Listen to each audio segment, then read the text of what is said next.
పిల్లల గురించి ఎప్పుడూ నా గుండె నిండా భారమే. నేను ఒక్క మాట ఇవాళ పూర్తిగా హృదయపూర్వకంగా దేవునికి స్తుతి చెల్లించేది ఏంటంటే, 53 సంవత్సరాల సేవ చేసిన దానికంటే నా 3 కుమారుల్ని సేవలో నిలబెట్టగలిగింది నా గొప్ప విజయం.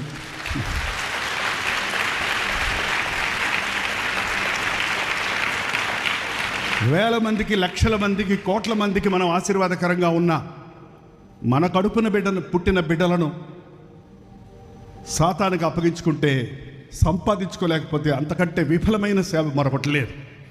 అది నేను అనేక మంది దైవజనుల యొక్క కుటుంబాలను, పిల్లలను చూసి నేను నేర్చుకున్నాను. పెళ్లి కాకముందు నుంచి ఒక దైవజనుడి దగ్గర ఉన్నప్పుడు ఆ దైవజనుల పిల్లల విషయం చూసి, వాళ్ళకి ఇతర దేశాల చదువులు కాదు, వాళ్ళకి ఆడంబరాలు కాదు, వాళ్ళకి అట్టహాసం కాదు, వారు వెర్రగాలి, నలగాలి, చిన్న వయసులోనే వారి విశ్వాసంలో ఎదగాలి అని వారిని కఠినంగానే పెంచారు. కొరత లేదు, కానీ వాళ్ళ సరదాలని నేను తీర్చలేదు. కానీ వారు యుక్త వయసుకు వచ్చినప్పుడు వారికి సామర్థ్యత ఉంది. 3 బిడ్డలు కూడా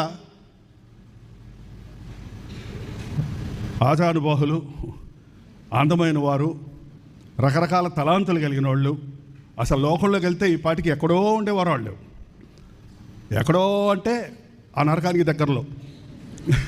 వాళ్ళు ఎక్కడో అంటే గొప్పలు అయిపోతారు అనుకుంటారేమో.